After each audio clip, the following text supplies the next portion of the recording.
بسم اللہ الرحمن الرحیم۔ شروع کرتا ہوں اللہ تعالیٰ کا نام سے جو بڑا مہربان نہایت رحم کرنے والا ہے۔ حضرت ابو ذر رضی اللہ راوی ہے کہ رسول اللہ کریم صلی اللہ علیہ وآلہ وسلم نے فرمایا، اللہ تعالیٰ فرماتا ہے کہ میرے بندو، تم سب غم کردہ را علاوہ اس شخص کے جس کو میں نے ہدایت بخشی، بس تم سب مجھ سے ہدایت چاہو، میں تمہیں ہدایت بخشوں گا۔ تم سب ظاہر و باطن میں محتاج ہو، علاوہ اس شخص کے جس کو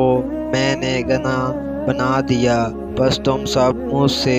روزی مانگو، میں تمہیں پاک و حال روزی دوں گا۔ تم سب گناہ گار ہو، یعنی سب ہی سے گناہ مقصور ہے، علاوہ اس شخص کے جس کو میں نے بچا لیا ہو، یعنی انبیاء کرام، بس تم میں سے جس شخص نے جانا کہ میں بخشنے پر قادر ہوں اور پھر اس نے مجھ سے بخشش مانگی تو میں اس کو یعنی اس کے سب گناہ بخش دوں گا اور مجھے اس کی کوئی پرواہ نہیں ہوگی۔ اور اگر تمہارے پچھلے اگرے، تمہارے زندے، تمہارے مردے، تمہارا تر اور تمہارا خشک، یعنی تمہارا جوان بوڑھے، یا تمہارے عالم و جاہل، یا تمہارے فرما بردار، گناہ گار، قرضیہ کار، ساری مخلوقات میری بندوں میں سب سے زیادہ متقی دل بندہ محمد صلی اللہ علیہ وسلم کی طرح ہو جائے تو اس سے یعنی تمام مخلوقات کے عبد و متق ہو جانے سے میری خدائی میں ایک مچھر کے برابر بھی زیادتی نہیں ہوگی۔ اور اگر تمہارے اگلے، تمہارے پچھلے، تمہارے زندے، تمہارے مردے، تمہارے تر اور تمہارے خشک، غرض کے ساری مخلوقات میرے بندوں میں سے سب سے زیادہ بدبخت شیطان لعین کی طرح ہو جائے تو اس سے میری خدائی میں ایک مچھر کے پر کے برابر بھی کمی نہ ہوگی۔ اور اگر تمہارے اگلے، تمہارے زندے، تمہارے مردے، تمہارے تر اور تمہارے خشک ایک جگہ جمع ہو اور تم میں سے ہر شخص اپنی تنہائی آرزو و خواہش کے مطابق مانگے، یعنی اس کے دل میں جو بھی آرزو اور خواہش ہو مجھ سے مانگے،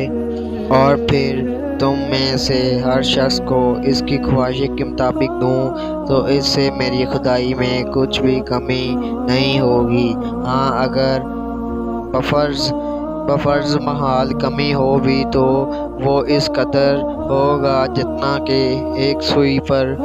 پانی لگ جاتا ہے، ورنہ حقیقت میں اللہ کی خدائی میں کمی کے کسی بھی درجہ کا کیا سوال ہے، وہ کتنا ہی دے اس کے ہاں ہرگز کمی نہیں ہوتی۔ اور اس کا سبب یہ ہے کہ بھی میں بہت سخی ہوں، بہت دینے والا ہوں اور جو چاہتا ہوں کرتا ہوں، یعنی یہ تمام سخاوت اور کرم میرے ارادہ و اختیار کے ہی تحت ہیں، اس میں کسی بندے کے ارادے کو دخل نہیں ہے۔ میرا دینا صرف حکم کرنا ہے اور میرا عذاب دینا صرف حکم دینا ہے، یعنی یہ سب چیزیں صرف میرے ایک حکم سے ہو جاتی ہیں۔ میں ذرا اور اسباب کا محتاج نہیں ہوں، اور میں کسی چیز کو پیدا کرنا چاہتا ہوں تو اس کے لیے میرا صرف اتنا ہی حکم ہے کہ میں کہہ دیتا ہوں ہو جا اور وہ ہو جاتی ہے۔ حضرت عبداللہ بن بصر راوی ہے کہ رسول اللہ کریم نے فرمایا،